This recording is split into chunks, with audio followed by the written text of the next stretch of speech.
19-шы сұрақ. Алуа банкке 120 мың теңге салды. Депозиттің жылдық кірістілігі 25%. 2 жылдан кейін Алуаның депозитінде қанша ақша болады? Қараңыз. Алуа банкке 120 мың теңге салды. Bir жылдан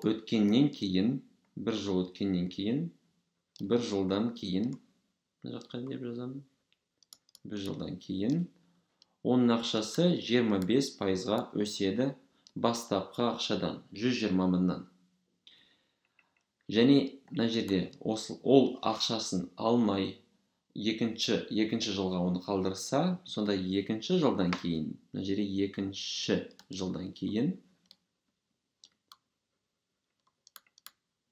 оның ақшасы тағы 25%-ға өседі, бірақ енді бастапқы ақшадан емес, сол 25% саналады. Ал банктің ішінде қазір жатқан ақшаның санынан саналады. Не айтқанымды қазір көрсетемін. Қараңыз. Бірінші амал. Егер бастапқы ақшасы оның 120 мың теңге болса, сол 120 мың теңгесі ол 100% болады. Пропорцияны құрамын. Мына жерге 100% деймін. Және мен 25%-ын табамын сол ақшаның. X дейміз. Енді қараңыз. Мына жерде 100, мына жерде 25, 4 есе кеміген болса сан, пайыз саны мына жерде 4 есе кеміді, санды өзі 4 есе кему керек. Сонда X-тің мәні ол 120 мыңды бөлу керек біз 4-ке. Ол 30 мың. 30 мың теңгеге өседі бірінші жылдан кейін ақшасы. Сонда 120 мың қосылған 30 мың тең болады. Bir жылдан кейін Алуаның депозитінде 150 мың теңге болады. Енді осыншама ақшасы бар Алуаның. Кейін, екінші жыл біткеннен кейін, мына жерде тағы 25% саналды. Бірақ қандай саннан? Бастапқы саннан емес.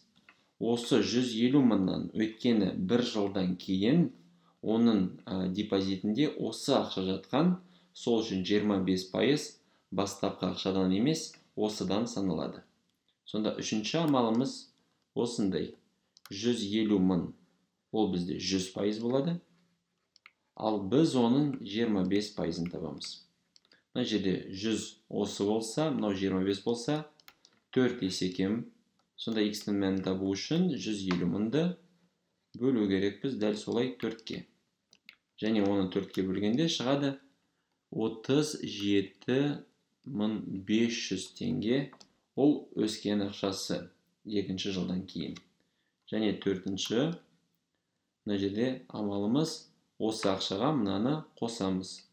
150 мың қосылған 37 500 жауабында шығады 187 500 теңге. Жауаптардың ішінен осы жауапты іздейміз. Өйткені Алуаның депозитінде қанша ақша болды деп сұрап отыр бізден. Жауабы Б, жерде 187 500 теңге. Ол бізден дұрыс жауап.